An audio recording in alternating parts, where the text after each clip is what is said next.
नमस्कार। कैसे हैं आप सभी? आई होप आप सभी अच्छे होंगे।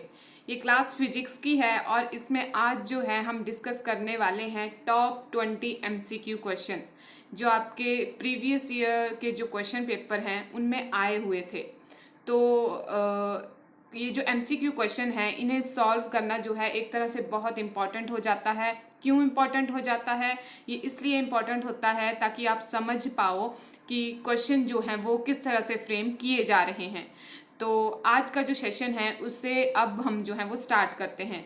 स्क्रीन पे आपको दिख रहा होगा क्वेश्चन नंबर 1 है यहाँ पे, the wave produced by a motor boat sailing in water are.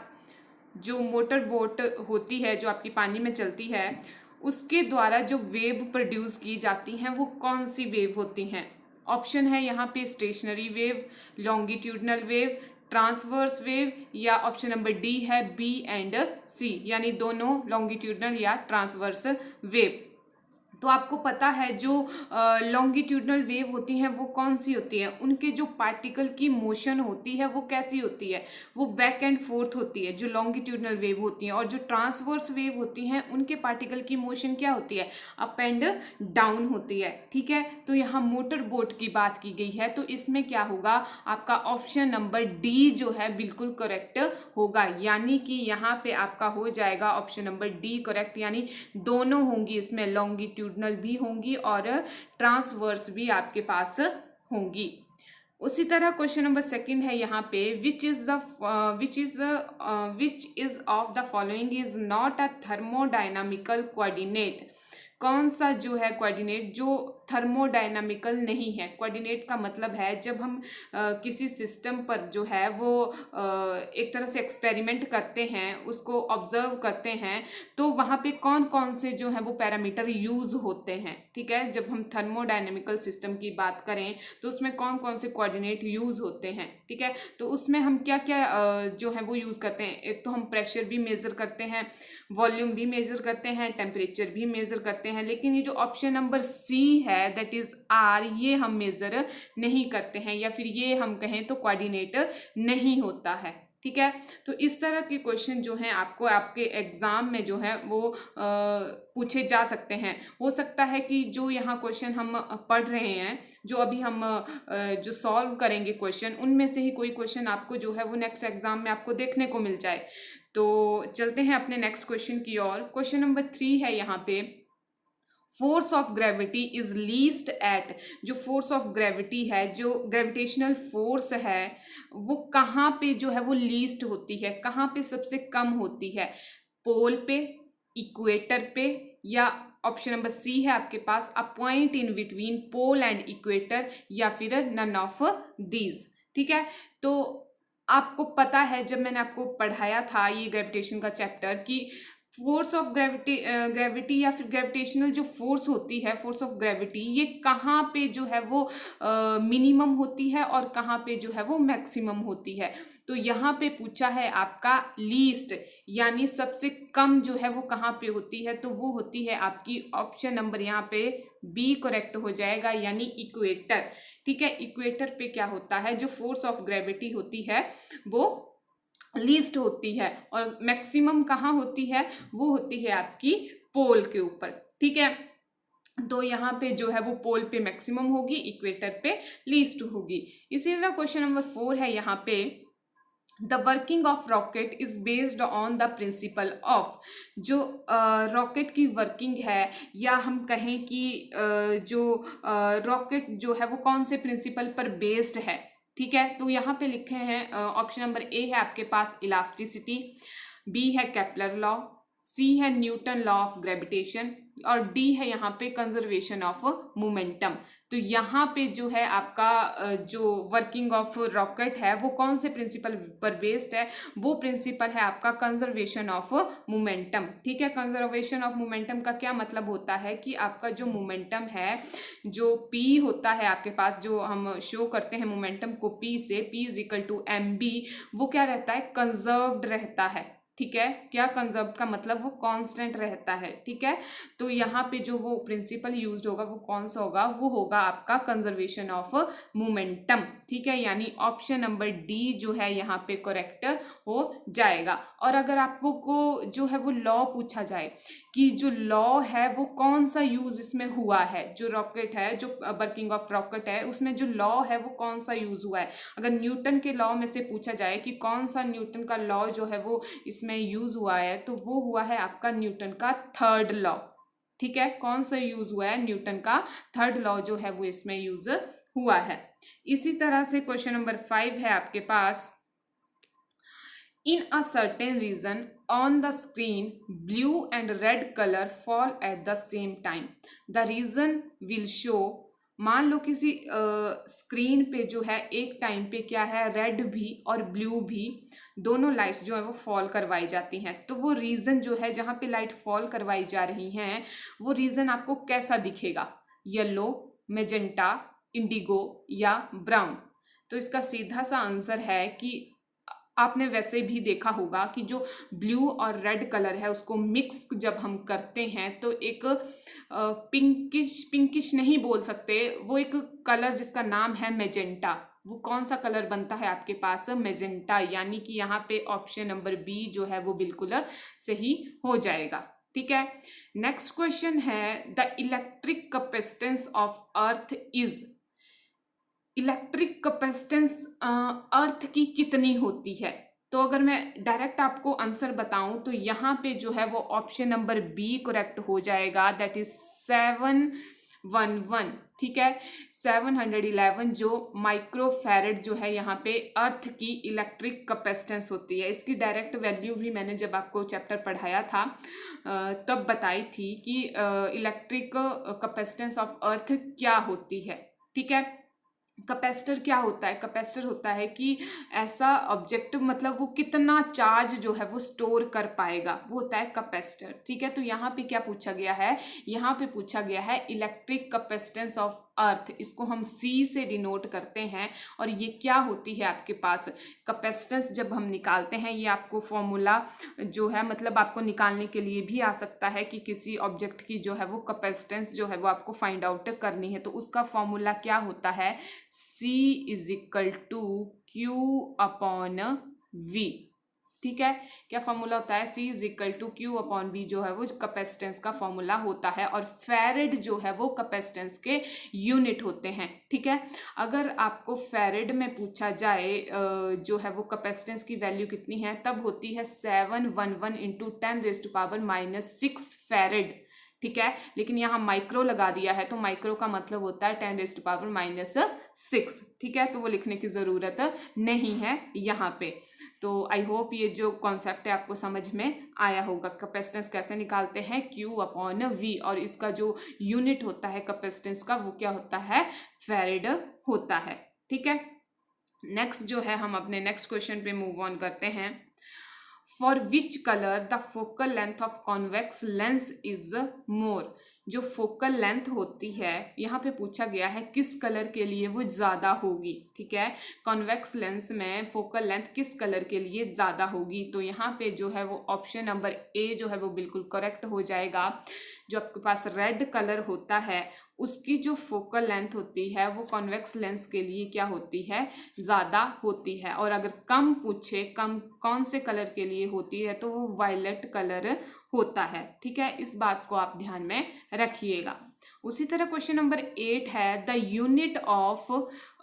Unit of के इज इक्वल टू 1/4πε0 इज। यानी यहाँ पे जो यूनिट पूछा गया है वो किसका पूछा गया है, वो के का पूछा गया है। ये के क्या है, ये जो के है ये आपके पास कूलम कांस्टेंट होता है, ठीक है। कौन सा के है ये होता है हमारे पास कूलम कांस्टेंट। और जब कूलम लॉ को ड्राइव करते हो तो हमारे पास क्या वैल्यू आती है, हमारे पास वैल्यू आती है आपके पास F इज इक्वल टू के Q1 Q2 upon R square. ठीक है, ये वैल्यू हमारे पास आती है। तो इस k की वैल्यू जो होती है वो ये होती है 1/4 पाई एप्सिलॉन नॉट। तो इस k की यूनिट पूछी है कि इस k की यूनिट क्या होगी, ठीक है। तो इस k की यूनिट फाइंड आउट करने के लिए हमें क्या करना पड़ेगा, k को जो क्या है इस साइड लेके आना पड़ेगा, f को इस साइड लेके आना पड़ेगा, ठीक है। जब हम k को इस साइड लेके आएंगे, जब हम k को यहाँ पे लेके आएंगे k इज इक्वल टू, तो f ऊपर चला जाएगा, आर स्क्वेयर भी ऊपर चला जाएगा, नीचे आएगा आपके पास Q1 और Q2। तो इस चीज़ की अब आपको यूनिट जो है वो निकालनी है, ठीक है। f की यूनिट आपके पास क्या होती है, न्यूटन होती है, ठीक है। ये f की यूनिट होगी आपके पास फोर्स यानी न्यूटन। रेडियस की यूनिट आपकी कितने, रेडियस एक तरह का क्या है, डिस्टेंस है, तो ये आ जाएगा मीटर स्क्वायर, क्योंकि क्या है आर स्क्वायर। और Q1 Q2 क्या है आपके पास, चार्जेस हैं, चार्जेस की यूनिट आपके पास कूलम होते हैं, तो कूलम यानी 2 चार्जेस हैं तो कूलम स्क्वायर। तो आपके पास ऑप्शन नंबर बी जो है यहाँ पे बिल्कुल करेक्ट हो जाएगा, यानी कि आपके पास न्यूटन मीटर स्क्वायर पर कूलम स्क्वायर। तो इसके साथ क्या है, माइनस यहाँ पे लगा हुआ है, ठीक है। इस तरह से जो है वो आप इसकी यूनिट डायरेक्ट भी याद रख सकते हो और फाइंड आउट भी कर सकते हो, ठीक है। नेक्स्ट क्वेश्चन हम देखते हैं, question number 9। The bullet of mass 20 gram is fired with the pistol of mass 2 kg। The required velocity of the pistil is. ये जो क्वेश्चन है ये थोड़ा मतलब हाफ दिया हुआ है, क्योंकि यहाँ पे जो पूछा हुआ है वो पूछा हुआ है velocity of pistol, required velocity of pistol. तो यहाँ पे हमें बुलेट की वेलोसिटी जो है वो पता होनी चाहिए थी, यानी न्यूमेरिकल में बुलेट की वेलोसिटी होनी चाहिए थी, ठीक है। तो यहाँ पे अगर क्वेश्चन को अगर मैं इस ऑप्शन के अकॉर्डिंग देखूँ तो यहाँ पे जो वेलोसिटी है बुलेट की वो हमारे पास दी होनी चाहिए थी 150 मीटर पर सेकेंड, ठीक है। ये वेलोसिटी होनी चाहिए थी आपके पास बुलेट की। और अगर इस तरह से क्वेश्चन बनता है तो आपके पास जो आंसर आएगा वो आएगा ऑप्शन नंबर ए। लेकिन आंसर जो है वो किस तरह से आएगा, यहाँ पे यूज होगा आपका formula law of conservation of momentum का, ठीक है। यहाँ पे किस तरह से यूज़ होगा law of conservation of momentum का जो फॉर्मूला है वो देखिए, यहाँ पे जो है वो वेलोसिटी आफ्टर फायरिंग पूछी गई है। तो इनिशियल वेलोसिटी क्या होगी आपके पास, जो इनिशियल वेलोसिटी होगी वो ज़ीरो होगी यहाँ पे। जब इनिशियल वेलोसिटी यहाँ पे ज़ीरो होगी तो इसका मतलब क्या होगा, जो आपके पास कंजर्वेशन ऑफ लीनियर मोमेंटम या मोमेंटम का जो फॉर्मूला है वो क्या होता है, वो आपके पास होता है m1 u1 plus m2 u2 is equal to m1 v1 plus m2 v2। तो ये वाला जो फैक्टर है ये तो ज़ीरो हो जाएगा, क्योंकि ये क्या है इनिशियल वेलोसिटी, और इनिशियल वेलोसिटी यहाँ पे ज़ीरो है। तो फैक्टर कौन सा बचेगा, सिर्फ ये वाला फैक्टर हमारे पास बचेगा। तो इसको हम कैसे लिख सकते हैं, इसको हम लिख सकते हैं m1 v1 is equal to minus m2 v2, ठीक है। और ये जो 1 1 और 2 2 है इसको हम किससे जो है वो रिप्लेस करेंगे, इसको हम रिप्लेस करेंगे यहाँ से mass of bullet, velocity of bullet, mass of pistol, velocity of pistol, ठीक है। अगर हम इस तरह से इसको रिप्लेस करेंगे तो यहाँ पे क्या आ जाएगा, मास ऑफ जो बुलेट है वो कितना है आपके पास 20 ग्राम, और इसे हमें केजी में कन्वर्ट करना होगा, ठीक है। केजी में कन्वर्ट करेंगे तो हमारे पास यहाँ पे आएगा 0.02, ठीक है। जब केजी में 1000 से डिवाइड करके आपके पास ये चीज़ जो है वो यहाँ पे आ जाएगी, ठीक है। वेलोसिटी कितनी है 150, ठीक है, इज इक्वल टू m2 क्या है हमारे पास, जो पिस्टल है उसका मास कितना दिया हुआ है यहाँ पे 2 दिया हुआ है, दैट इज माइनस, क्योंकि यहाँ पे माइनस लगा हुआ है, और साथ में v, ठीक है, क्योंकि वेलोसिटी जो है हमें पिस्टल की यहाँ पे फाइंड आउट करनी है। जब ये इक्वेशन मैंने लिख दी 0.02 into 150 is equal to -2v, तो यहाँ से जो है वो ईजिली आप क्या कर सकते हो v की वैल्यू फाइंड आउट कर सकते हो। ठीक है, आपके पास आंसर आएगा ऑप्शन नंबर ए यानी 1.5 मीटर पर सेकेंड। माइनस में आएगा आंसर, यहाँ माइनस नहीं लिखा है लेकिन यहाँ माइनस में आएगा क्योंकि ये क्या है, ये रिक्वायर्ड वेलोसिटी है। रिक्वायर्ड वेलोसिटी का मतलब है जिस तरह से पिस्टल से जो है वो गोली निकलती है उसी तरह हमें एक धक्का भी लगता है पीछे की ओर, वो वाली वेलोसिटी यहाँ पे पूछी हुई है। ठीक है, तो माइनस में इसका जो आंसर आएगा 1.5 मीटर पर सेकेंड जो है यहाँ पे आंसर आएगा। इसके आगे आप सॉल्व इसको कर सकते हो। नेक्स्ट है हमारे पास question number 10, for hearing echo sound the time interval between original sound and reflected sound must B.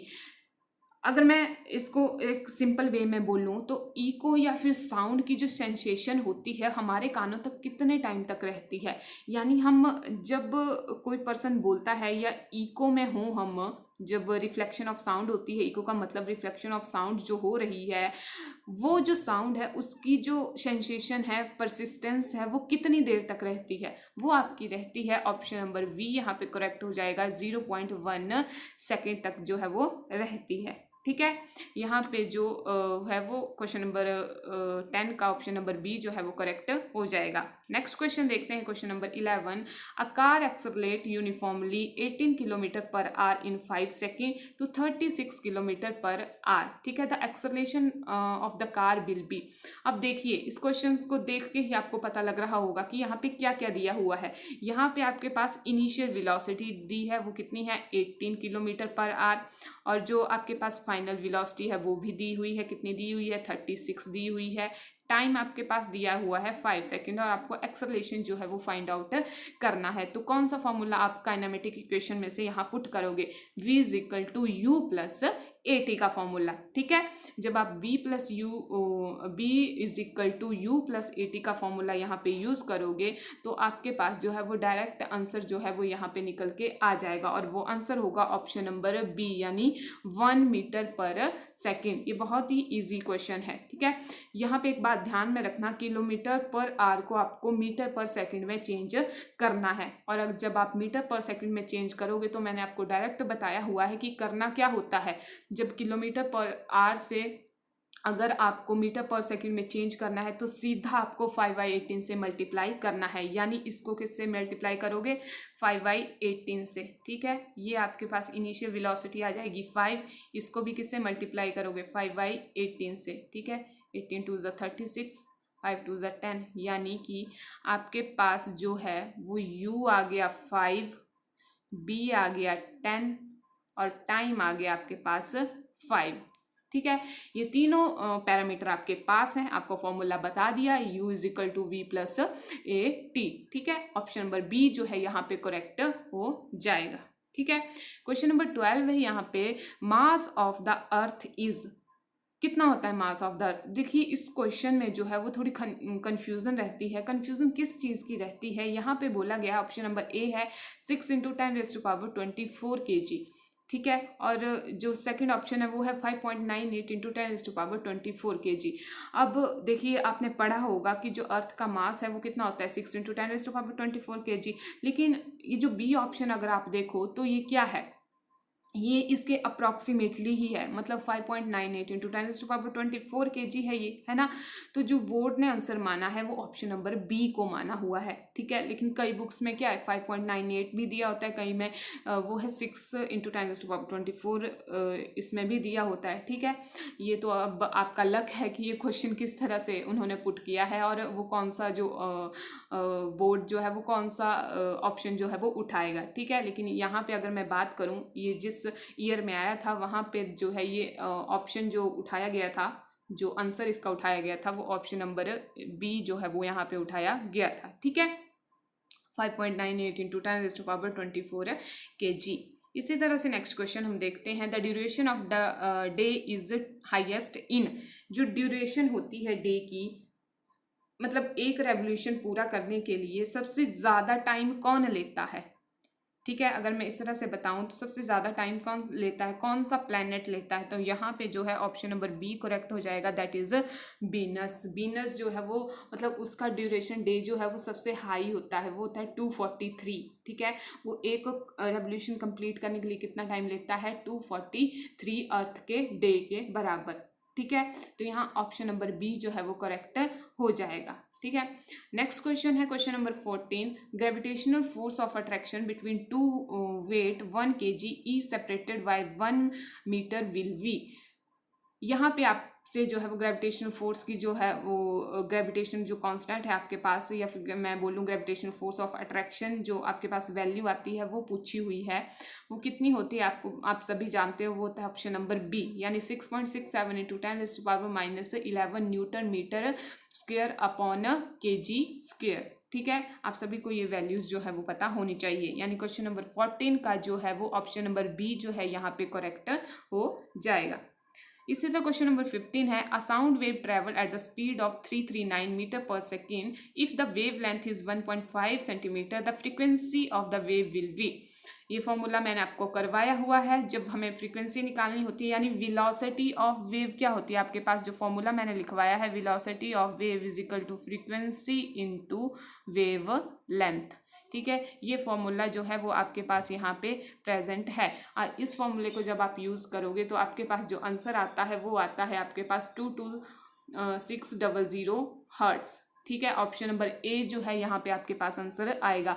Velocity आपको दी हुई है 339, वेव लेंथ आपको दी हुई है 1.5 और फ्रीक्वेंसी आपने निकालनी है, तो क्या करना है 339 अपॉन 1.5 जो है वो आपको करना है। जब आप इसको सॉल्व करोगे तो आपके पास ये जो आंसर है यहाँ पे आपको मिल जाएगा। ठीक है, क्वेश्चन नंबर 16 है यहाँ पे, the cause of charging body is, जो बॉडी होती है उसमें चार्जिंग का क्या कारण होता है। ठीक है, उसमें चार्ज किस वजह से आता है। ऑप्शन नंबर ए है ट्रांसफर ऑफ न्यूट्रॉन की वजह से, ट्रांसफर ऑफ प्रोटॉन की वजह से, या फिर ट्रांसफर ऑफ इलेक्ट्रॉन, या फिर नन ऑफ दीज। तो आपको पता है कि जो नेगेटिव चार्ज होता है वो कहाँ पे होता है, आपके पास इलेक्ट्रॉन के पास होता है। ठीक है, तो ट्रांसफर ऑफ इलेक्ट्रॉन की वजह से क्या होता है, यहाँ पे चार्ज जो होती है वो बॉडी होती है। तो यहाँ पे ऑप्शन नंबर जो सी है वो बिल्कुल करेक्ट हो जाएगा।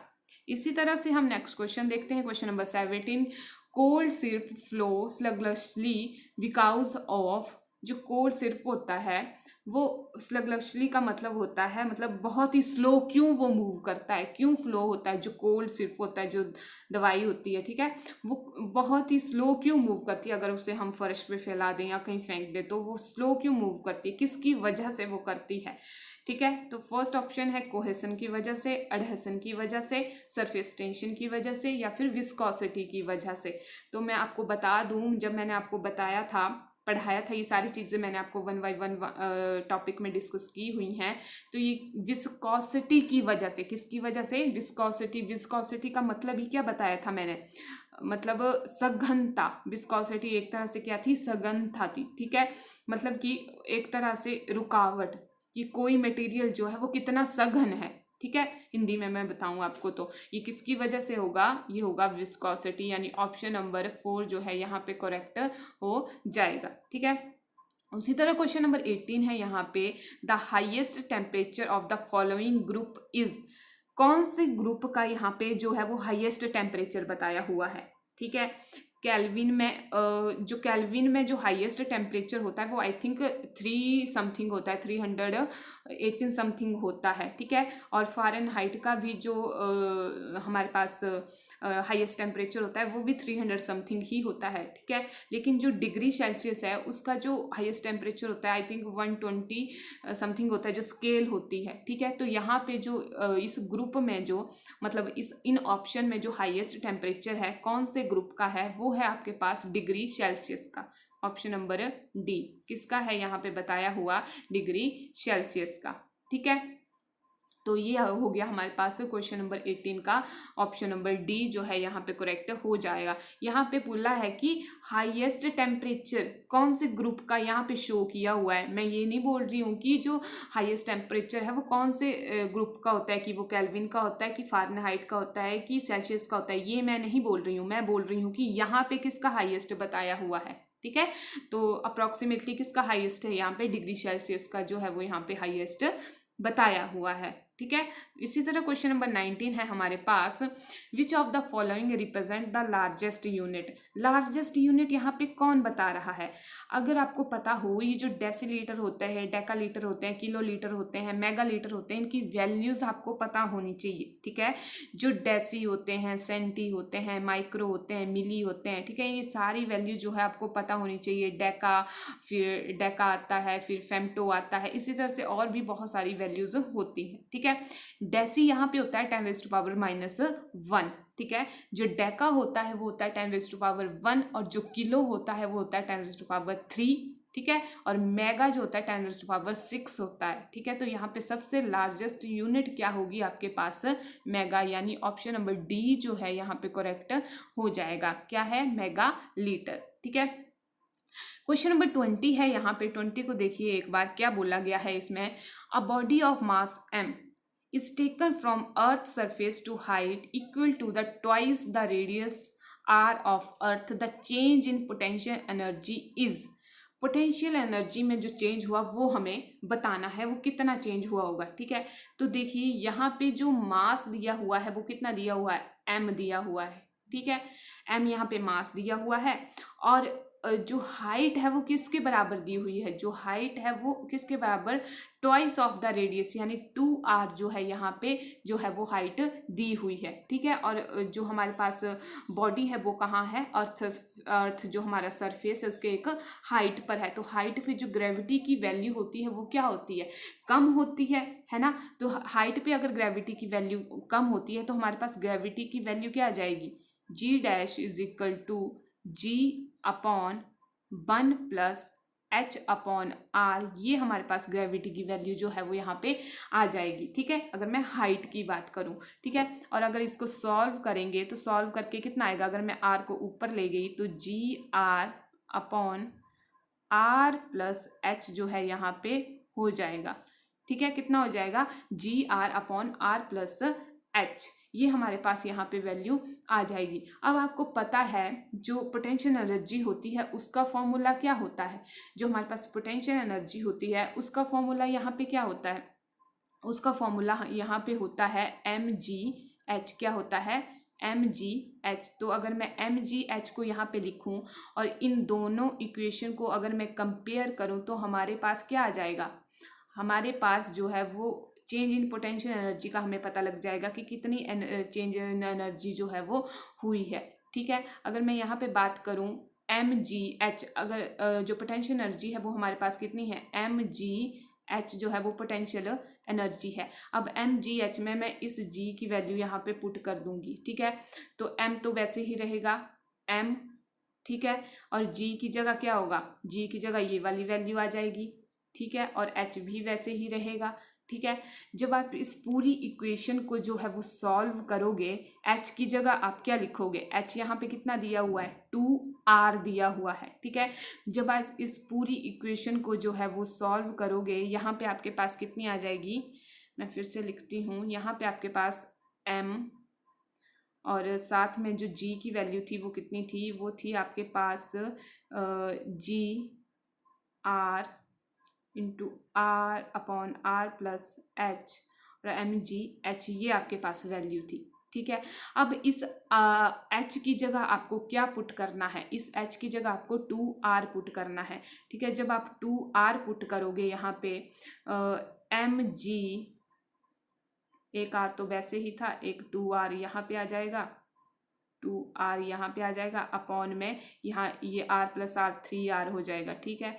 r से r ये कैंसिल हो जाएगा, ये 3 ऊपर चला जाएगा, तो अल्टीमेटली आपके पास ऑप्शन नंबर ए जो है वो करेक्ट हो जाएगा। यहाँ पे अगर ये 3 जो है वो ऊपर चला गया या फिर इसको इसी तरह से रहने दिया तो हमारे पास कितना आ जाएगा? 2/3 mgr। कितना आ जाएगा? 2/3 mgr, ठीक है। तो इस तरह से जो है वो इस क्वेश्चन को हम सॉल्व कर सकते हैं, ठीक है। ये थे कुछ 20 क्वेश्चन जो आपके प्रीवियस ईयर के जो क्वेश्चन पेपर थे वहाँ से उठाए गए थे। आई होप आपने इनको एक बेहतर अंडरस्टैंडिंग के साथ समझा होगा।